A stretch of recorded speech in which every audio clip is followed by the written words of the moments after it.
Welcome to Revenge with Lyra. I was told over and over that I wasn't welcome at any family event. Those words shaped my silence more than any insult ever could. My name is Aubrey Linton. I'm 30. And if you think you know how this ends, stay tuned. Do you know what it's like to grow up surrounded by people who treat your existence like background noise? My family was loud, picture-perfect, and selective.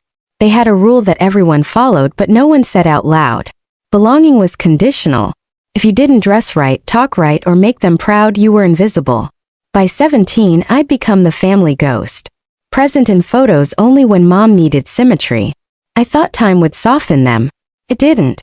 Birthdays went by without calls. My brother's wedding came and went without an invite.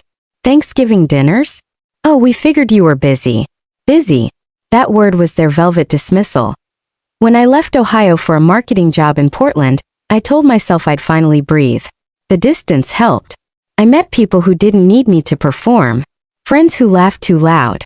Neighbors who dropped off soup when I was sick. Real people. Then came Eli, a man who loved quietly. He didn't ask for explanations, just honesty.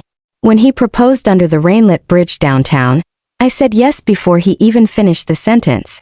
As our wedding plans unfolded, something inside me stayed cold.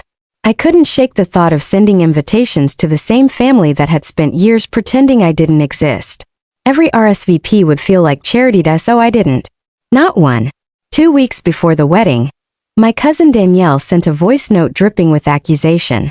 You really think you can cut everyone off, Aubrey? They're furious. You better fix this. I stared at my phone, then smiled, because I already knew exactly how I'd end it all. The day Danielle's message hit my inbox, I was arranging wedding seating cards on our kitchen counter. Names of people who loved us, not tolerated us. There was peace in it, like rewriting my own guest list for life. Eli noticed my tight smile. Family drama again?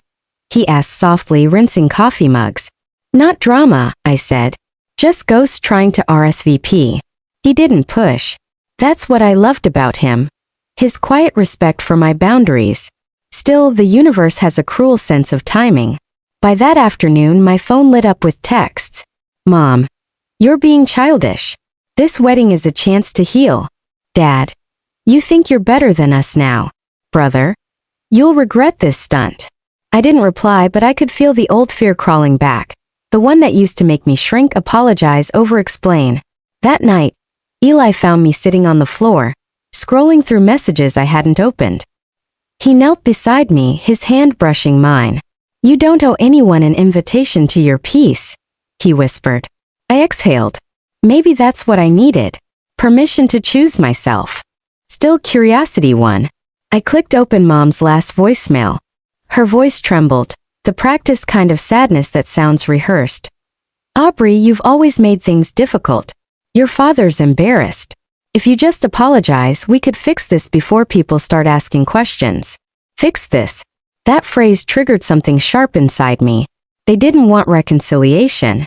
They wanted control, public image, a way to frame me as the rebel daughter who came crawling back. But they underestimated how much I'd changed.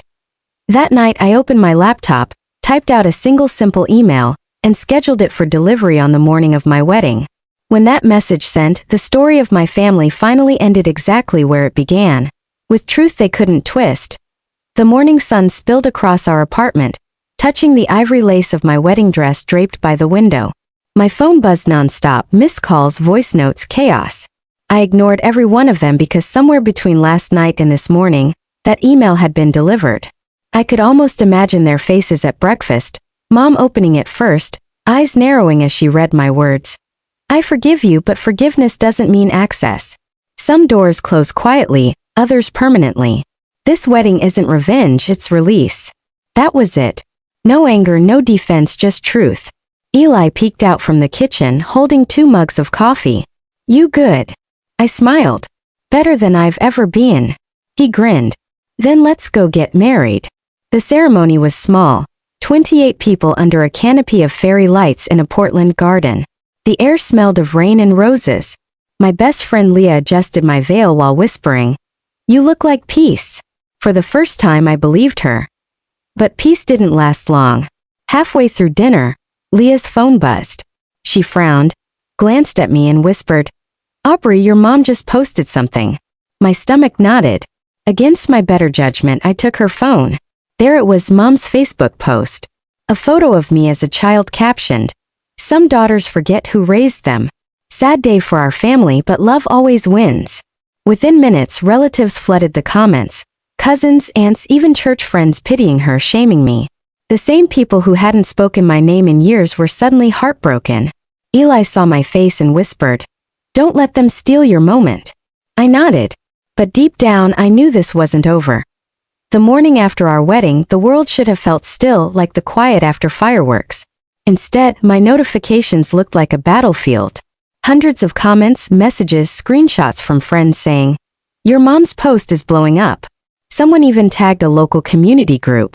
Suddenly, my private wedding had become her public pity parade. I sat at the breakfast table in my silk robe, staring at my phone like it was poison.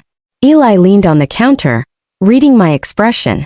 "She's trying to make you look like the villain," he said. I nodded. She's always been good at rewriting stories. Then came a message from Aunt Janice. "Aubrey, people are saying you're unstable. Maybe apologize and move on. Family's all you've got." Unstable. That word hit harder than I expected.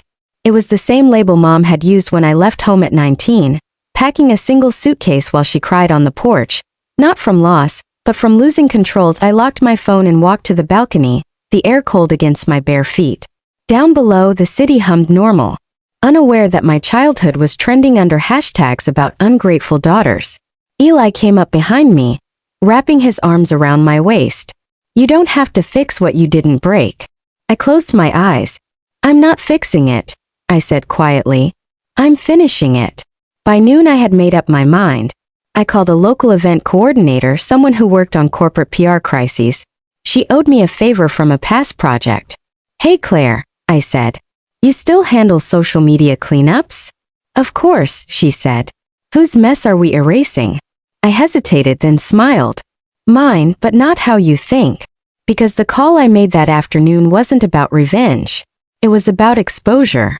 And by the time my family realized what I'd done, their own words would bury them far deeper than mine ever could. Claire didn't need much explanation. She'd seen my mother's post. "Classic manipulation campaign," she said dryly.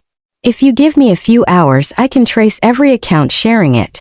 We'll see who's behind the push." By late afternoon, she called back. "You might want to sit down for this." I was in the living room, wedding flowers still in vases, my veil folded neatly on the sofa. "Go ahead," I said. "It's not random. Your mom's been feeding screenshots and emails to a local blogger, one of those family gossip sites that loves drama. She sent them pictures, private stuff, and they're prepping an article." My throat went dry. "She's trying to ruin my name." Claire's voice softened. "Not if we get ahead of it. You still have that photo collection from when she threw you out." I did. Years ago, after Mom told people I'd walked out ungrateful, I'd saved the eviction notice she taped to my door, the text messages, the police report she filed claiming I had threatened her, just to justify her lie. "Send them," Claire said. "We'll build your side." Calm, factual, professional. No anger, just receipts. When I hung up, Eli was watching me. "You're really doing this?" "I'm done hiding."